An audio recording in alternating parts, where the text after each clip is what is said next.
Assalamualaikum warahmatullahi wabarakatuh. Pada kesempatan kali ini, kita akan mempelajari materi tentang klasifikasi makhluk hidup yang disusun oleh saya sendiri, Nursia, dari SMP Negeri 1 Sagoledo.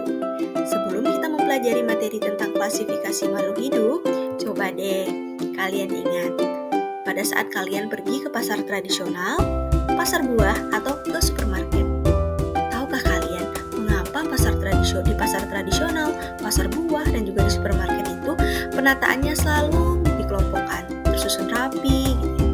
Tujuannya apa ya kira-kira? Ya, benar sekali. Jadi tujuannya itu adalah untuk memudahkan kita sebagai pembeli mencari barang yang akan kita beli. Nah, ini ada hubungannya dengan materi yang kita pelajari hari ini, yaitu tentang klasifikasi. Klasifikasi artinya itu adalah mengelompokkan.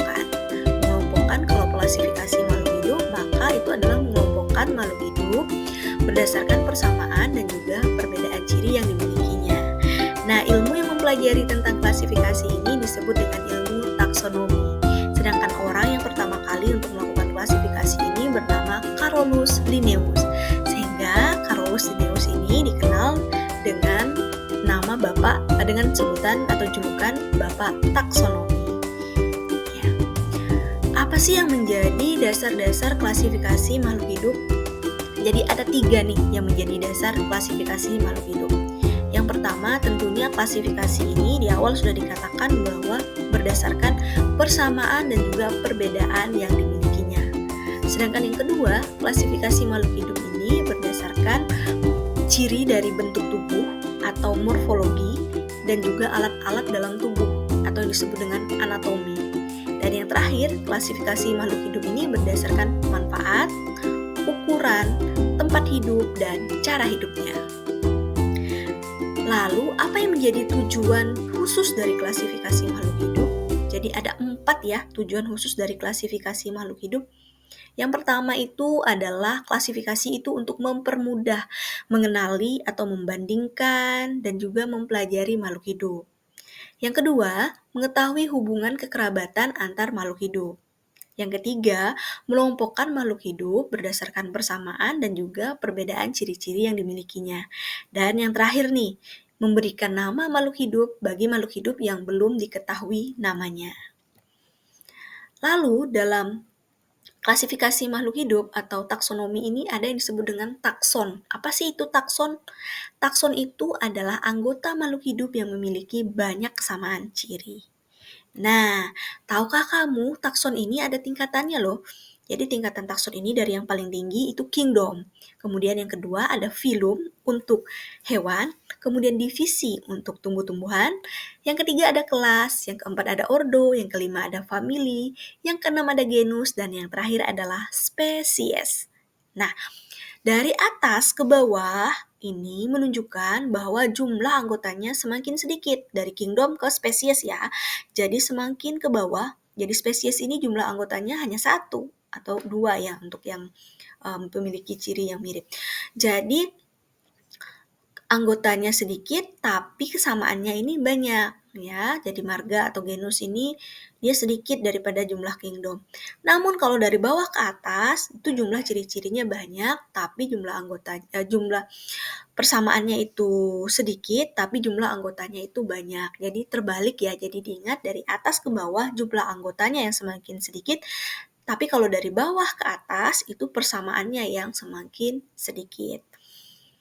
Selanjutnya nih, untuk memudahkan kita mengingat tentang tingkatan takson ini, ada caranya. Nah, Bu Guru mau bagi tips nih, cara untuk mengingat tingkatan takson ini, yaitu KFC, oleh-oleh, familiku, gurih sekali. K untuk kingdom, F untuk phylum, C untuk class, ya dalam bahasa Inggris, kemudian oleh-oleh, O untuk ordo, familiku, F untuk family, gurih itu G-nya untuk genus, sekali S-nya untuk spesies. Jadi diingat ya, yaitu KFC, oleh-oleh, familiku, gurih sekali. Selanjutnya, selain dari kita nih yang punya nama, ternyata semua makhluk hidup juga punya nama. Nah, sistem penamaannya itu disebut dengan binomial nomenklatur. Jadi binomial nomenklatur ini menunjukkan bahwa setiap organisme itu harus diberi nama. Dan namanya itu adalah nama menggunakan nama Latin ya atau nama ilmiah yang terdiri dari dua suku kata. Kata pertama itu menunjukkan genus atau marga dan huruf pertamanya harus ditulis dengan huruf besar. Satu kata ya. Kemudian kata kedua itu satu huruf dari kata pertama, maaf.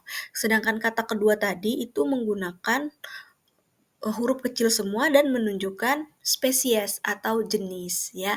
Dan ketika ditulis, kalian menggunakan tulis tangan itu bisa digaris bawahi untuk kata ilmiah tadi, sedangkan saat kalian menggunakan mengetik itu bisa menggunakan font miring ya, dimiringkan. Nah, coba perhatikan nih, ada dua contoh nih yang ditulis oleh Bu Nur.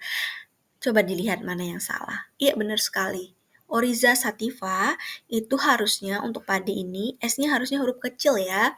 Sedangkan yang di bawah zeme ini udah benar ya. Jadi kalian kalau nanti ada soal mana yang salah, mana yang benar harus benar-benar dilihat ya. Jadi hanya satu huruf saja di kata pertama yang besar, selanjutnya itu semua huruf kecil. Dan jangan lupa digaris miring atau bisa digaris bawahi atau menggunakan tulisan miring. Selanjutnya untuk sistem klasifikasi makhluk hidup. Nah, kita hari ini akan mempelajari klasifikasi 5 kingdom ya. Walaupun sekarang perkembangannya sudah 6 kingdom. Untuk 6 kingdom, kalian sabar ya. Nanti kalian akan mempelajarinya di tingkat yang lebih tinggi yaitu di sekolah menengah atas. Untuk di sekolah menengah pertama, kalian akan mengenal dulu sistem klasifikasi 5 kingdom. Sistem klasifikasi 5 kingdom ini apa aja? Jadi yang pertama adalah kingdom Monera nih. Kingdom Monera ini punya ciri khas, yaitu organisme atau makhluk hidup yang bersel satu dan dia tidak memiliki membran inti. Contohnya adalah bakteri dan alga biru. Yang kedua ada Kingdom Protista. Kingdom Protista ini adalah makhluk hidup bisa bersel satu atau bersel banyak dan dia memiliki membran inti. Contohnya adalah protozoa dan juga alga. Kemudian yang ketiga ada Kingdom Fungi, yaitu makhluk hidup yang tidak bisa membuat makanannya sendiri dan dia memperoleh makanan ini dari makhluk hidup lain, bisa yang sudah mati atau makhluk hidup yang masih hidup. Dan tubuhnya itu terdiri dari benang-benang dan benang-benang itu disebut dengan hifa, yaitu contohnya adalah jamur dan kimar. Sedangkan yang keempat dan kelima itu ada namanya Kingdom Plantae dan Kingdom Animalia. Ciri khas dari Kingdom Plantae ini adalah dapat membuat makanannya sendiri melalui proses yaitu proses fotosintesis. Jadi semua yang bisa melakukan proses fotosintesis itu digolongkan ke dalam Kingdom Plantae.